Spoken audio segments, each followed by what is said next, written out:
What up, y'all? Appreciate you showing up, hanging out, listening to my dumb ass. Like and subscribe.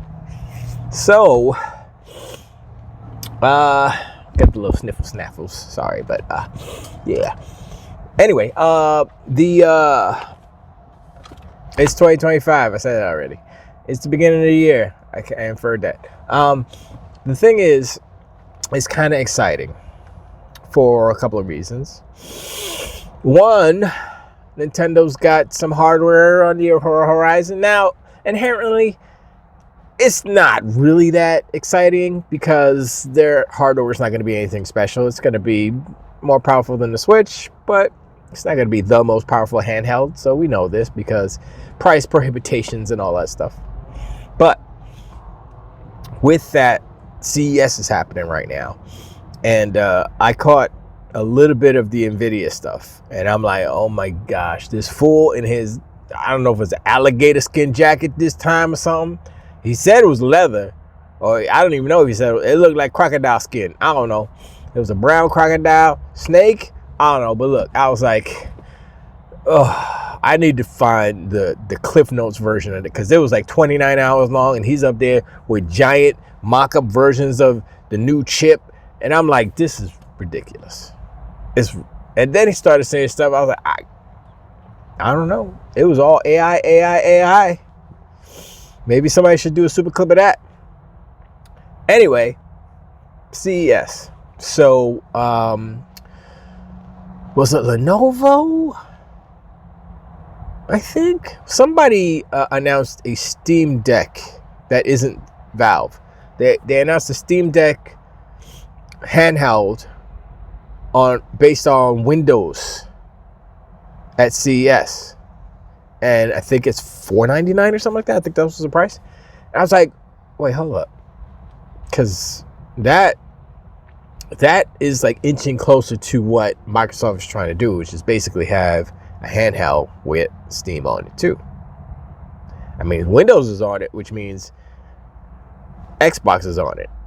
I mean, I know they have to be working on an Xbox dashboard for that handheld, for Windows, let's just say, so that every computer can be an Xbox. That's like the main goal. So you can just download the app, boom, boom, you jump into it, and it feels like an Xbox. It works like an Xbox. It plays like an Xbox. You know what I mean? Except you probably still have the PC options to, mess with the different settings and stuff. So that would be the ideal thing, I think, for them to do, and simplifying it. I don't know if they're. I mean, Jason Rowell's supposed to be at with Steam at Lenovo or something. I don't know. Look, if they figure out a way to get with Steam to make, I guess to create I guess like a kind of a back end that houses Steam and the Xbox dashboard and GOG and Epic Games, so it's just like an icon, and you press it and you go into it easy. That's the main thing about all these handhelds, like especially Microsoft's. They need to be so easy that a child can use it. Now, look, today children are smart. They're way smarter than some adults, and some when we used to be. They're not smart. I'm smarter than kids. I was a smarter kid than they are now. Does that make any sense? When I was a kid, I was smarter.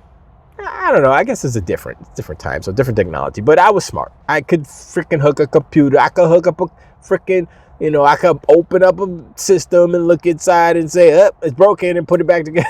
I can do all those things. I added a memory module to my Amiga 500. Gave it it was an additional 512 megabytes of RAM. Amazing. It was so lightning fast back in the day. Ah, man. Anyway, yeah, so one part of being a video game doofus like we are, doofy, I guess, is that when the kind of excitement or hype or whatever of the promise of like new technology, which means that our games would hopefully get better.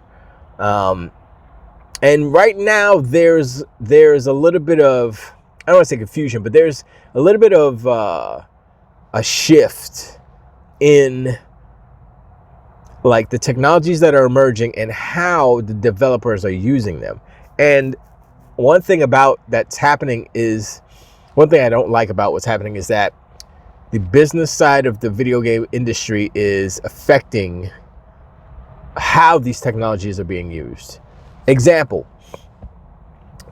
I mean, pisser technologies is a perfect example of that idea going horribly wrong. Now, the idea of pisser tech for the Pisser Tech 5 Potato was that, oh, we could just have the same games and we just turn on the Pisser Tech and everything's smooth. Look at all the graphics are better and everything's smoother. And I think, what, did it work for one game, like Final Fantasy or something? And I don't even know if it was that simple. They might have had to do a whole bunch of work. Who knows? They won't never tell. And so that's an example of relying on AI upscaling and frame interpolation to do the things that you should be doing, devs, which is optimize your game for the specific hardware. Now, this is where the conflict comes. The artistry of the devs conflicts with the budget of the distributors. They don't want to pay these fools any extra money for something that AI could do, basically. I mean, that's a running thing with this whole AI. Generally speaking, AI could do it. We'll save money, right? And I'm like, okay. Inherently, I don't think there's anything wrong with that idea, but certain things AI can't do better than humans. They're not as smart until they're trained by humans. So I think what happened with with the Pisser Tech is that they just jumped in and they didn't train the model enough, or I don't actually know how their AI upscaling and frame interpolation works. Like, do they need to train it? Do they have to give it specific examples, or do they have to train it on the specific game? Or is it general where it's like, oh, if there's a grass texture, then it recalls and say, oh yeah, that's how we did it last time. See, I don't know. And that's something I would like to learn a little bit more about, like how these AI functions are trained, in particular with frame interpolation and also with frame generation, excuse me, and also with upscaling. That would interest me, because I know it does take cycles too. So it's like, it's not free. So whatever. I guess that was the main reason why they wanted it to be hardware, but it still takes compute cycles. So, you know, it adds to latency and all that stuff. But I know NVIDIA was talking about some, what is it called again? I can't remember. SMRZQ. I forgot what it's called. But it was super AI upscaling or something like that. And they could get like 4 times the frames, 5, 8 to 29 times, a lot of frames. They were like 500%. I'm like, whoa, that's a lot. And they were comparing it to I think Steve at Gamers Nexus. They were comparing the 4090 to the 5090, and the 5090 is doing this new kind of AI upscaling stuff, and the 4090 was using DLSS. And Steve was like, yo, we can't really compare because it's not 1-to-1. But I'm like, well, if they're going to use that instead of DLSS, and you know, and I guess Digital Foundry is doing something. They said, oh, the graphics look way better. Well, not way better. It looks better, and you get better frames. And I was like, oh, well, NVIDIA is doing that thug dizzle. If it's implemented right, and it doesn't have a major effect on latency and stuff, then let's go. But I mean, I think the main problem I have with the way that NVIDIA is kind of progressing through their hardware iterations on the graphics card side is that they keep throwing power at their problems. So they'll increase the silicon. Yes, they will give, you know, more CUDA cores, more zippity doors, and more everything, right? I mean, marginal, but still more than the previous generation. And I was 575 watts for the 5090. I'm like, that's like more than the whole. My old computer was just 500. Of course, I only had an RX 480 in it, whatever. But yeah, I'm like, yo, these things are. At some point, it's gonna be like, you're gonna burn your house down. Your power bill is gonna be $5,900. Come on, son. I mean, there is a balance, and there's also, I think NVIDIA in particular needs to research more efficient ways to compute, because just throwing more power at it is I mean, that makes it possible. Yes, it works, but it's not practical all the time. And especially since like a lot of the world is mobile now. Like, I opted to buy a laptop as opposed to a desktop computer, the last computer I bought, because I'm like, well, if I have a desktop, then I can only do music at my studio, right? So I'm like, well, if I buy a laptop, I'm mobile. I can hook it up in Traily Bailey, have the studio like boop boop beady boop, make beats in here. I'd be like, yo, you want to record? But the microphone, let's go. Roll up the windows, let's go. Let's spit some bars, let's go. I could do that because I have a laptop. I got the interface. I got the boop beep boop. It's good. So I opted for a little bit less power, but adequate enough, obviously, to do music, more so than my old desktop. And my computer right now is like probably 2 years old right now, so I could probably, maybe next Black Friday I'll scoop up another one, scoop up a new joint.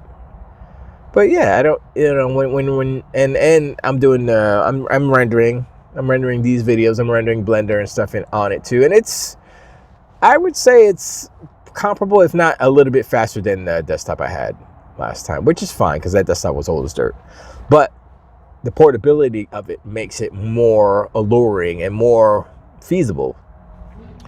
That way I have it at my beck and call if I need to bounce in there. So I'm like, yo, blah blah blah. Oh no, I'm not home, but I got my studio with me. Let's go. So if an opportunity arises and you ain't got your studio in your pocket, what you gonna do? This ain't back in the day where, yo, I'm in New York, I'm gonna go to this studio. Oh, I'm in Miami, I'm gonna go to this studio. It's like, no, you in the hotel room, whoop out your laptop, let's go. That's it. Studio is where you at. That's what's up. Anyway, I said that, I said this. I said all of that to say this. The power kind of hunger and draw of these new graphics cards is troubling, while the pricing is better. I think the 5090 is 2,000.